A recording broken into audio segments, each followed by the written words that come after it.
So welcome back to my channel. This is Gamer Dom, and it I try and do the odd game on the channel that isn't just pure blasting, but it actually talks a little bit about some of the tactics you should deploy in this game. Not that I'm always capable of doing so, I hasten to add. So this was a game I played the other night, or the other day I think, over the weekend, and it kind of got me thinking about tactics using the minimap. Yeah, I know that thing down the bottom right is a minimap, and amazing how many people don't even look at it. And sort of playing the game sensibly, shall we say. So knowing when to run, knowing when to get out of a situation, watching the battle unfold, and not being suckered in. I think that's ultimately what I'm about. So, I'm in the Strv S1. We're on Stalingrad, which is far from ideal for me. And there is 2 artillery, which is not great. And you can see we've all lemming to the left flank. And there you go, I'm being hit by a stealth tank. I never even saw him. I don't think my sixth sense even lit up there, did it? I'm not worried about an E25, because an E25 can't pen me frontally. I can penetrate him if, of course, I actually aim properly. Yeah, my sixth sense has finally gone off. Being hit by a jumbo firing HE, which is unsurprising. Now he can do me a bit of damage, but this E25 is just pointless. Why is he just firing at me for the... Oh, there's another one. Got tracked, which is not ideal, because that, with the problem with the when you get tracked, I think I had auto lock on there. When you get tracked, you can't rotate the tank at all. So, and I've done nothing really, but I've already blocked 1300 damage. The tank, let me remind you, has 30mm of frontal armor.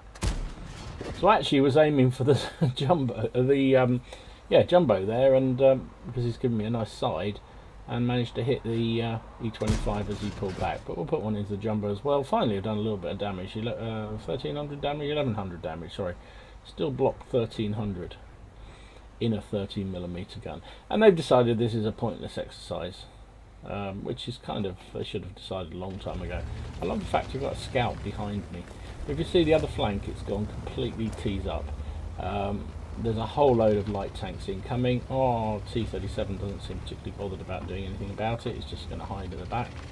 And this is not what you want. When you're in a TD like this, which can't really move fast, can rotate well, you don't want to be facing a whole load of light fast-moving tanks. And you don't really want to fluff your first shot into the tracks of a T-34-85 that gives away your position.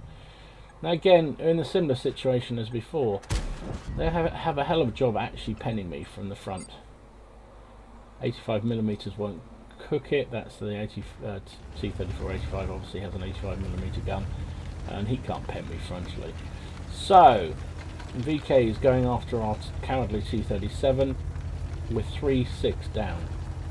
And this game's done and dusted really, isn't it? You know, 3-6 down. Enemy lights rampaging through the middle, our tanks pushing continually up into the cap, not doing anything constructive, they're just going for it, which is pointless.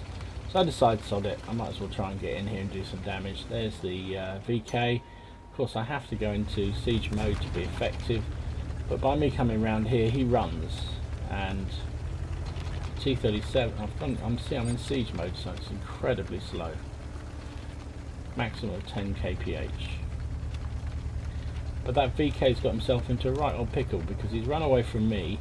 Now the T-37 has finally got active and is moving around him. There's a Super Pershing coming back. Now watch the gameplay of me and the Super Pershing in a minute. So, not a special game at all at the moment. It's 6 plays 10. All our attack on their cap has failed. There's the Super Pershing has seen the way things are developing, and like me has come back towards the cap. Their lights have all now pushed up towards our surrounded heavies,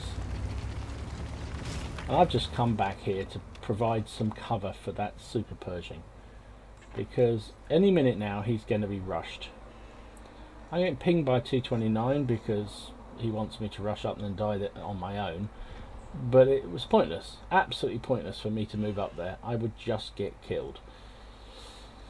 So I'm telling the T26E4 to pull back a bit because he's a bit too far up and I can't really cover him terribly well from there. But he takes down the Scorpion G, which is a good thing. So it's two of us versus 2, 4, 6, 7. 2 versus 7. And you think they've got to win this. There's enemy artillery there. That's nice. We'll have him for breakfast. Thank you very much. Now, I took him out deliberately, not because it was just artillery, but because I thought he could do some module damage to my friend there, and I need to do what I can to protect that Super Pershing, because if he dies, I'm very quickly going to be next. So if I can cover him, keep him busy, keep him safe rather from behind, then I've got a chance. Here comes the AMX round to my left. I didn't notice him immediately. I have got cover from the artillery. I don't know what this AMX is thinking about here. He's just going to sit there and fire at me. That was kind of pretty stupid. Artillery comes in, which is not so good. Tracks me and stuns me. There we go. There's a stealth tank. Come on, bring your gun round. Nice shot into the stealth tank. And our friend the Super Pershing has now cleaned out several of them, so they're down to just... Oh, is he coming back? No, he's running for it. So it's 2 against 3 now. From 2 against 7, it's now 2 against 3. He's got 5 kills. E25 is running for it. It looks very much like that Type 58 is out of play. He's not actually... He's AFK, sorry. Not actually playing. So realistically it's 2v2, and one of them is a stealth tank, one of them is an artillery. So I was trying to get on the flank of that E25 if he turned back on our Super Pershing friend. But as it is, I'm thinking, right, where do artillery park? They often park around the B2 area. They also often park around the A8, A9 area. So let's see what we can do. If we can cut out one option, we'll go around wide, and we might get some shots on the cap from wide left. So that's what I'm thinking here. I've done 2,200 damage, which is nothing spectacular in this tank, to be absolutely honest.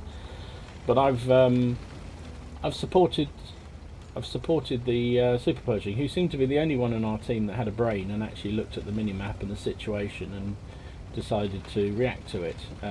He pulled back, I pulled back, and the two of us held off the counter-attack. Meanwhile, our tanks just kept rundling forward alone in towards the cap, and of course got isolated and killed. So if there is an enemy artillery, it should be around here. It doesn't look like it is. That looks like that Type 58 is indeed AFK, and there goes the Super Pershing's Top Gun, 6 kills. I could have got in on a bit of that action, but to be honest, I didn't mind. It was better. He's played a brilliant game, and I'm quite happy for him to get as much damage as he possibly could. And I've done all right. We've won a game that, well, looks like we're going to win a game that we should never have won, really. There's the E25 out on that flank. I was thinking at the moment of driving straight down towards where the artillery is likely to be now, but then I thought, you know what, we're better off getting in the cap, making them come towards us. I'm going to get myself sheltered from any artillery shells that come over, because they're likely to come from the A8, A9 area, and behind this building will block it. And at least if I'm sitting on the cap, they've got to react. They've got to react. Meanwhile, my Super Pershing friend is moving forward. That was an artillery shell, hit the building short of me, which is good. There's the E25. Who is he coming? Doesn't matter, he's taken down. I decide straight away, let's come out of siege mode, let's come out of the cap, let's go and kill this last one. See if we can get a little bit of last damage. Unfortunately, I don't think I'm going to. There he is. So the big liability of this tank is the fact it can't hit barn door even at point blank range if it's not in siege mode, and he tracks me and stuns me like that, which was frustrating. I've gone into siege mode, but there's just, yeah, no, that was hopeful. That was really hopeful. I've lost my engine. Not that it makes any difference when you're creeping forward in siege mode. Oh, that M44 reloaded quickly, didn't he? See how he already stunned our friend in the Super Pershing, I'm not going to get there in time. I was thinking about ramming him, but hey, never mind. We win the game, 8-2, fantastic. Well, that was a pretty intense game. I think I did the right thing. Pull back, get into that defensive position, try and support the super Pershing as much as I possibly could, and he did a cracking job. So I was playing support role for sure there, but it was good fun. I enjoyed it. Third class, shell-proof, fire for effect, and steel wall. Finished up second on the team behind Max Torment. I did 2,285 damage, 2 kills, 781 base XP. He did 3,356 and 8 kills, 13. So he got his Caliban, no, Radley Walters, that's it. Good job. Well played, Max. Very well played. I fired 12 shots, hit with 9 of them, penned with 7. Bounce, I was hit 18 times, only 4 of which penned us. Those E25s, just no idea, really. Don't know why they kept firing at me. It was pointless. The guy who briefly fired HE, he had more sense. Because I blocked 1,700 damage with a tank with 30mm of frontal armour. Yeah. Nearly 80,000 credits. And finished up with 61,500, 61,720. Which is nice. Got the ×5, which gave us nearly 6,000 experience for the crew, which is very, very good indeed. And also managed to get goodie bag 2 and goodie bag 1, so that was all fun as well. So what did I get for goodie bag 1? Oh, premium day. Okay, cool. Good. Anyway, hope you enjoyed it. If you did, give it a like. Just shows that sometimes you just have to play the map and play what's happening on the game. So pull back, defend, help your team out, and we did a good job there, I think, between the two of us. I tried to cover his arse, he used his armour really good. Anyway, enjoy your games, whatever you're doing, however you're playing, just make sure you have fun. That's what it's all about. And I'll see you again soon. This is Gamer Dom signing out.